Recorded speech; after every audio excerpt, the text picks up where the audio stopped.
Assalamualaikum warahmatullahi wabarakatuh. Kawan-kawan, kembali lagi di Drum Fitma Podcast. Alhamdulillah pada kesempatan hari ini saya bersama dengan Ahmad Anis Izzuddin, mahasiswa Prodi Ilmu Komunikasi Fakultas Hukum dan Ilmu Sosial Universitas Muhammadiyah Kota Bumi. Kawan-kawan, Anis seorang penyandang disabilitas. Ke depan nanti kita akan bincang-bincang dengan Anis terkait aktivitas dan kisah inspiratif dari Anis sendiri. Oke, Nis, mungkin yang pertama dalam obrolan kita ini, mungkin Anis bisa memperkenalkan diri, Nis. Oke, halo guys, khususnya pemirsa setia Drum Fitma Podcast. Sebelumnya perkenalkan, aku Ahmad Anis Izzuddin dari Program Studi S1 Ilmu Komunikasi Universitas Muhammadiyah Kota Bumi. Nah, di sini aku sebelumnya dari alumni SMA Negeri 2 Kota Bumi. Terima kasih banyak Pak udah mengundang saya untuk menjadi bintang tamu di Drum Fitma Podcast. Sebuah kehormatan bagi saya untuk berada di sini, Pak. Siap, Nis. Kita coba ngobrol santai dari saya ke depan ya, mungkin sekitar 20-30 menit ke depan. Anis, kalau boleh tahu aktivitasnya apa sehari-hari, Nis? Kalau akhir-akhir ini sih buat quotes gitu, kayak misalkan ngambil foto senja, terus membuat quotes tentang senja untuk ngebagusin Instagram itu lah. Terus juga aku kebetulan main Mobile Legends, jadi keseharianku sekarang ya berjalan tugas kuliah, jalin hobi, sekaligus minat baca juga. Oke. Anis, jadi kalau saya melihat Anis semangat seperti itu ya kan, jarang ada orang seperti Anis ya kan yang tetap semangat seperti itu. Di sini pendidikan Anis ya kan melanjutkan dari SMA ke perguruan tinggi ke Universitas Muhammadiyah Kota Bumi. Kalau boleh tahu, Anis, apa yang memotivasi Anis ya kan untuk mengenyam bangku sekolah seperti itu?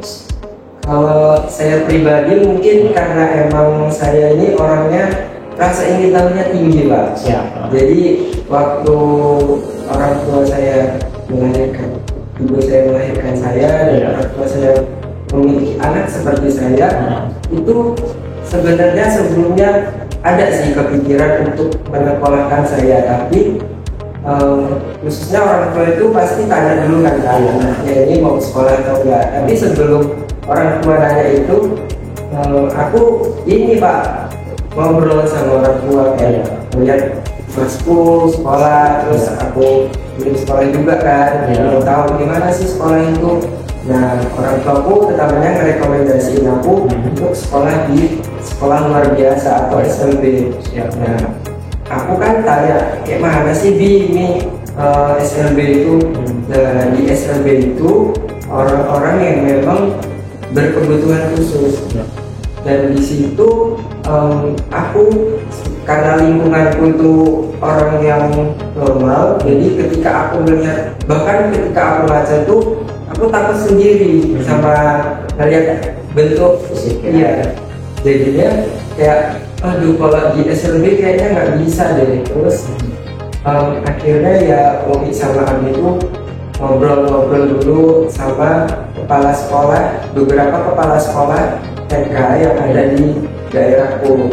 Waktu pertama itu sempat ditolak Pak, karena kepala sekolahnya itu berpikiran kalau misalkan saya sekolah di situ bakal mengganggu konsentrasi teman saya, karena dalam pikiran kepala sekolah itu kayak, oh ini pasti beda sendiri, kayak temennya nggak fokus buat untuk sekolah. Terus alhamdulillah qadarullah, kepala sekolah yang kedua sangat menerima saya, dan pada akhirnya seperti itu. Setiap dari SD, SMP, SMA itu orang tua saya ngobrol dulu sama kepala sekolah, baru saya mendaftar di sekolah SMA. Oke, Anis, kalau boleh tahu TK, SD, SMP, SMA di mana, Anis? Kalau TK di TK Gupi Saudara, di SD-nya SD Negeri 2 Monomarto, SMP-nya di SMP Negeri 6 Kota Bumi, SMA-nya di SMA Negeri 2 Kota Bumi. Siap. Kami sekolah ya kan, saat SD, SMP, SMA, ada nggak mungkin rasa minder ya kan karena keterbatasan Anis seperti itu? Kalau minder ya Pak, Ya. kayaknya nggak pernah sih. Nggak pernah itu karena emang itu tadi biasa di lingkungan yang normal, jadi aku merasa bahkan lupa sama diriku sendiri, kayak batasan diriku sendiri itu aku lupa gitu Pak. Jadi ya ngejalaninnya kayak aku juga berusaha untuk hidup enjoy, lebih chill lah gitu. Jadi ya nggak kerasa aja sih Rasa ya. kebetulan juga teman-temanku, lingkunganku tuh welcome semua sama aku. Support juga. Iya, jadi kayak aku tinggal ngejalanin aja lah gitu. Ya kan nggak sebentar ya kan melalui masa-masa tersebut ya kan, dari TK, SD, SMP, SMA. Anis bisa ngikutin pelajaran dan seterusnya ya? Bisa Pak? Bisa ya. Alhamdulillah. Terus nih ada prestasi-prestasi tidak yang kamu dapatkan ketika sekolah, baik di TK, SD, SMP, SMA yang kamu ingat seperti ini? Kalau prestasi yang masih ingat gitu Iya. ya, di SMP saya kelas 8 dan kelas 9 alhamdulillah dapat ranking 1 di 4 semester berturut-turut. Semester jadi di kelas 2 SMP dan kelas 3 SMP ya, semester 1, semester 2, semester 1, semester 2 gitu ya. Terus di SMA alhamdulillah kaget sih sebenarnya, kan sekolah itu 1,5 tahun itu komplit, jadi Iya. ketika pengumuman siswa eligible tiba-tiba nama aku ada di ranking 7 siswa eligible SMA Negeri 2 Kota Bumi se-IPS. Ya, mungkin bisa dijelasin nih, ada kawan-kawan yang nggak tahu siswa eligible ya. Iya. Apa maksudnya ini? Siswa eligible itu data yang dimiliki sekolah untuk mendaftarkan siswanya pada SNBP, Seleksi nasional iya, masuk perguruan perguruan tinggi. tinggi eligible, jadi tersedia seperti itu ya. Dan tingkatnya, Iya. tingkat berapa? Tingkat 7 saya sampai jurusan. Jurusan itu dari total Dari total 54 kuota. 24 kuotanya. Kalau siswanya mungkin di jurusanku itu ada 4 kelas, setiap kelasnya 32 siswa. 22 dari 20 ya, seperti itu ya. Ini juara atau peringkat 7 ya. Jadi tadi untuk masuk perguruan tinggi ya bisa lolos itu, ini sudah masuk mungkin ya. Iya harusnya. Ini mungkin saya bisa cerita sedikit. Iya, nggak apa-apa, silakan. Jadi itu sebenarnya dari SMP saya tuh udah planning lah hidup saya ke depan gimana. Saya tanya lagi ke orang tua kayak sepupu udah pada kuliah kan, jaraknya lumayan jauh, jadi tapi ini gimana nih, aku kira-kira orang kayak aku ini perlu nggak saya kuliah? Terus sebenarnya ya kalau kuliah itu ada di pilihan Anis, tapi kalau kita lihat sekarang itu kuliah itu bukan lagi kayak sesuatu yang wah, justru kuliah itu sebagai minimal dalam sebuah hidup itu kayak minimal kamu harus S1 gitu. Jadi aku di situ planning punya target goals aku tuh di Unpila sebenarnya. Iya, ya. Iya. Nah di situ aku belajar di SMP sampai dapat ranking. Sebenarnya kayak ambis banget lah Pak ya. Di situ di SMA pun ya aku berusaha untuk menjaga dan meningkatkan tren positif aku sebelumnya. Tapi yang pada namanya takdir, ternyata ketika kelas 2 itu komit sama lebih nggak diizinin aku untuk kuliah, padahal secara siswa eligible mungkin aku bisa daftar. Kayak kamu sudah ada ya, Pak? Iya, tinggal masuk aja ya. Iya. Tapi ternyata ya di situ sebenarnya antara restu orang tua sama keinginan sendiri itu kayak sempat gambling banget, kayak aku mikirnya apa bener sih aku nih harus nyerah karena restu orang tua, padahal kalau bisa dibilang itu rezeki lah Pak, dapat eligible 7 karena nggak semua teman-teman itu dapat gitu, sedangkan aku yang dapat kayak nggak ngambil kesempatan itu. Jadi dan waktu emang lagi down itu down banget sih, kayak emang bener-bener udah apapun yang terjadi pokoknya minimal unilah, pokoknya udah unilah gitu sih. Dan ternyata itu kakaknya mungkin temannya Pak ya, dalam kebetulan dalam Pak itu manusia adalah serigala bagi manusia lain ya. Ternyata teman saya yang dari kelas 1 SMA ini kita belajar bareng, terus ketika teman saya ini tahu saya nggak diizinin kuliah di Unila, terus waktu pengumuman eligible itu kayak saya sempat bukan di sini emang kayak ngerendangin gitu Pak.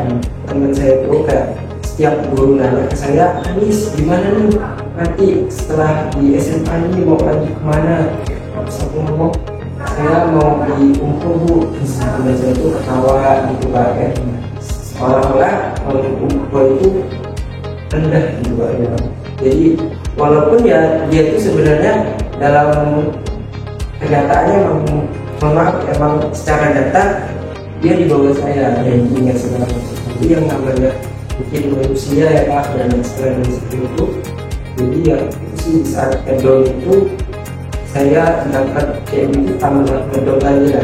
Saya berusaha untuk menerima takdir yang harus kuliah di Unpul yang emang saya di Unila ini udah dari SMP Pak, udah pengen banget ke Unila ya. Cuman ya itu tadi sih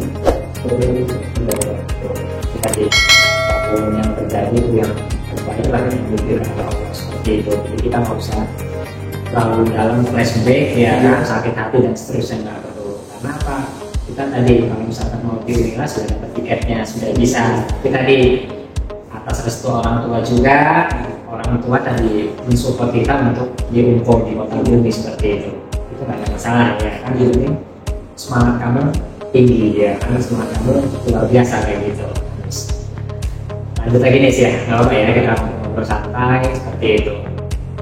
Terus tadi nggak ada halangan yang terlalu berat ya untuk kamu aktivitas ya. Untuk belajar bisa ngikutin, paling tadi batasan fisik saja ya. Oke.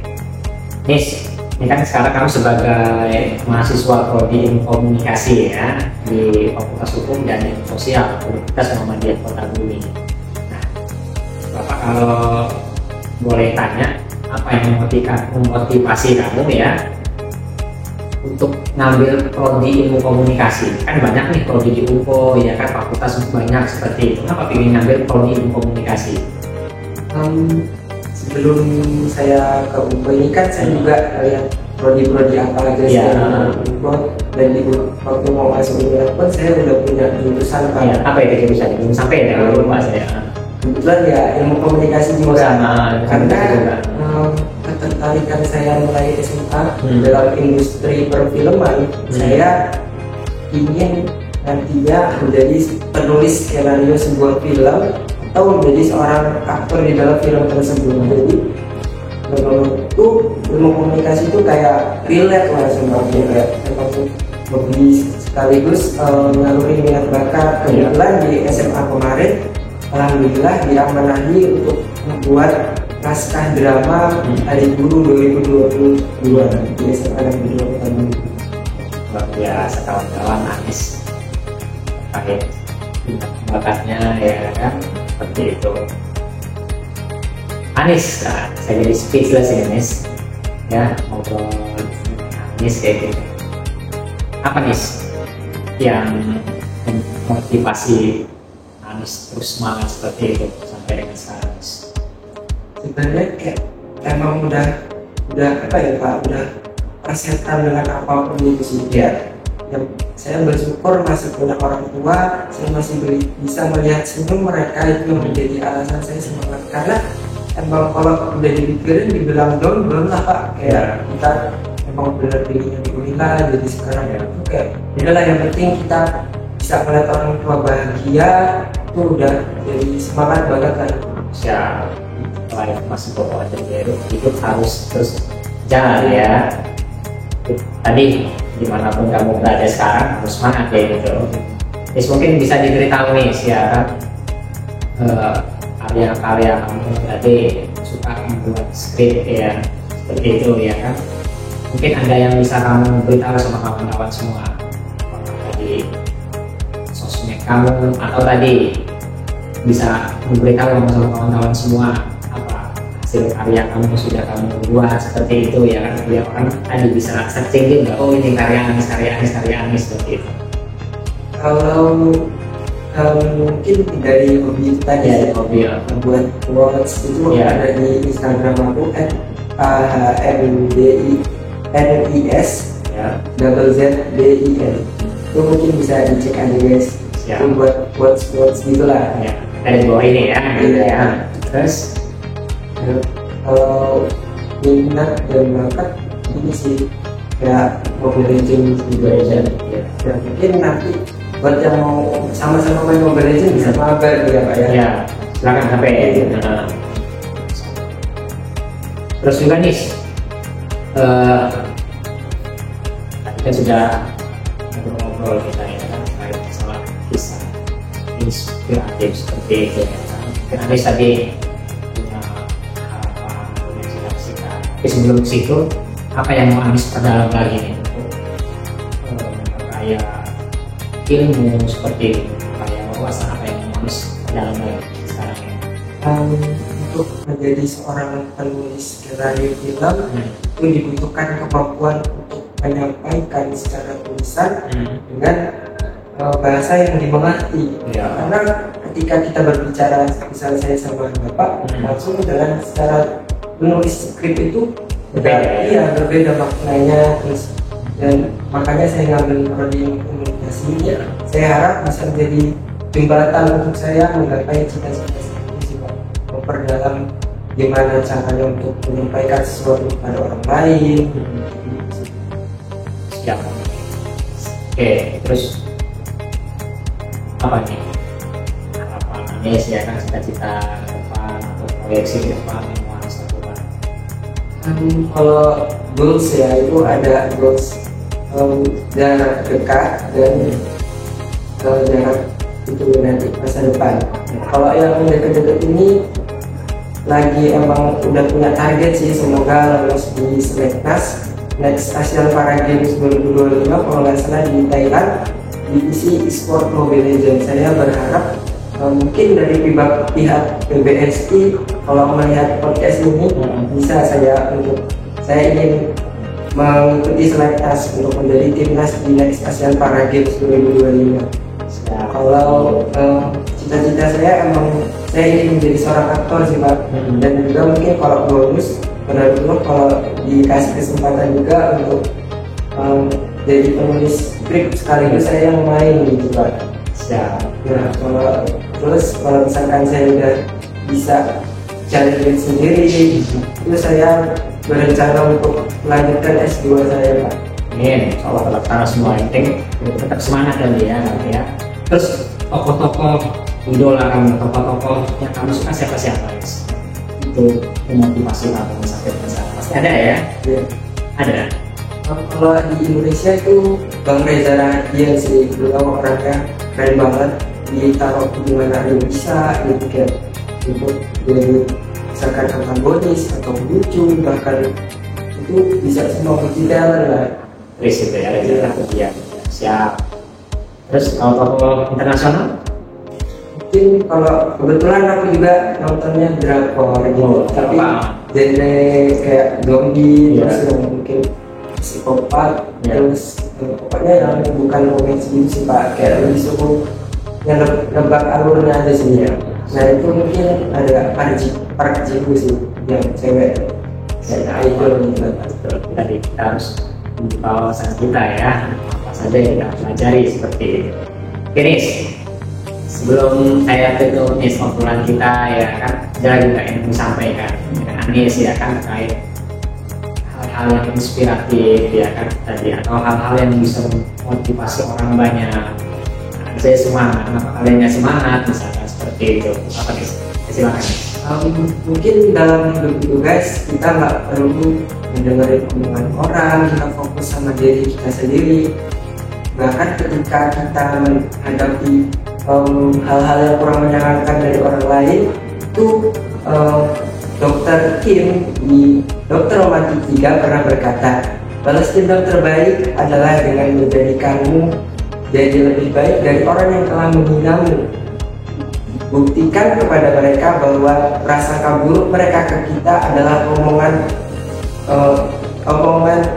mereka yang sia-sia gitu. Jadi kita fokus aja untuk memperbaiki diri kita nggak usah peduli dengan apapun itu, karena kalau dibilang mulus terus nggak mungkin, karena kita di dunia ini kita hidup di dunia ini ujian, jadi nggak akan ada yang mulus. Jadi kita harus bisa sebaik-baik mungkin untuk menerima segala sesuatu yang mungkin di luar ekspektasi kita gitu sih Pak.